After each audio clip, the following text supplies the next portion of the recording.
So this year we're partnering with the Peninsula Education Foundation and our PVP Council of PTAs. And we will be having our parent education provided through multiple platforms. So we're going to be hosting parent nights here at the district office, which can also be live streamed from home and then recorded so that you could watch it at your convenience. We believe that having a collective parent education program is important so that we are all working together to support our students in the most positive way possible. In this avenue that we're providing parents with additional information with our new news segments that we're producing with Live from 205. So for this year, our first topic that we're covering is vaping, which is what this news segment is about.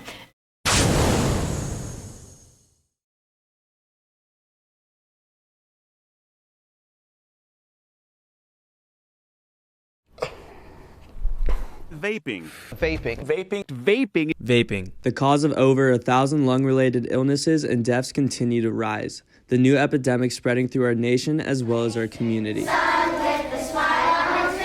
Alex Gray is a former PVP USD student who tours the district educating kids about vaping. Recently it was brought to my attention the issue of vaping throughout all the schools in the South Bay.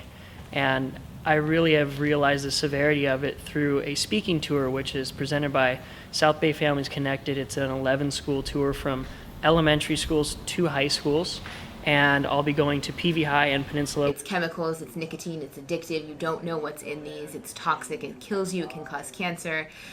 And it's unfortunate that people have had to die for us to believe this. This is a phenomena that has kind of taken over this generation, and it's really important that we help our parents understand what vaping looks like, the different forms that it can take, as well as how dangerous it is for our students. I don't think it's good for us, but I still do it. I do sometimes, like at a party. I don't really think of like the health conditions that could like come from it. What's hard for me to wrap my brain around is we've recycled this issue. You know, the tobacco issue started with my grandparents. I lost 2 of them to lung cancer, and now somebody has masked nicotine in a form of this vape device, and they've gone as far as flavoring them as cotton candy. And let's not fall down a trap that's already taken so many lives that we already know about. So you have the nicotine issue, and then there's the THC involved, which we all know is the gateway to so many other drugs that can determine and ruin someone's life, because we're not invincible. And starting to play around with substances has consequences beyond most people could ever imagine. And I'm here to shed light on that and hopefully remind everybody that we have so much more to live for, and let's use it. And let's be the person that we were meant to be, and, you know, fight this nonsensical issue. Vaping. I mean, we're so much bigger and better in 2019. If they become addicted to vaping, this is like a nicotine addiction, and it's really hard to stop. So you'd want to try to get resources to help them. How to talk to your kids about vaping? The best approach really is to teach them when they're young, before they would start vaping, before they're getting exposed or offered like a vape at school or someplace else.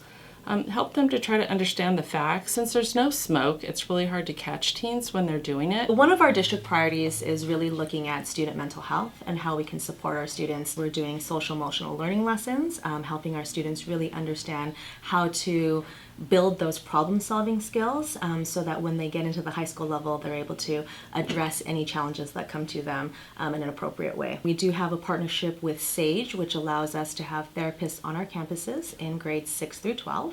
And then we also have our school counselors who are supporting our students as well, and our SAGE therapists if students ever have a crisis. Something that we've specifically done at PVP USD is partnered with the Los Angeles County Office of Education and their Tobacco Use Prevention Education Program, or a 2B program, to bring about a wide variety of different educational speakers and opportunities to all of our school sites. If you believe your child is vaping, look for these signs. You might see something that looks like a USB drive or like a pen. Another thing would be any changes in their thirst and their taste. So when you vape, it makes your mouth really dry, and so kids might need to really just be drinking a lot more water, or be needing all of a sudden to put salt on everything. And also any unexplained cough, or like they're clearing their throat all the time, or unexplained like mouth sores that come up and they're not really getting any better. As you can see, vaping is an epidemic among high school students. Before your child ends up at a vape shop such as one of these, please visit drugfree.org. Matt Johansson live from 205.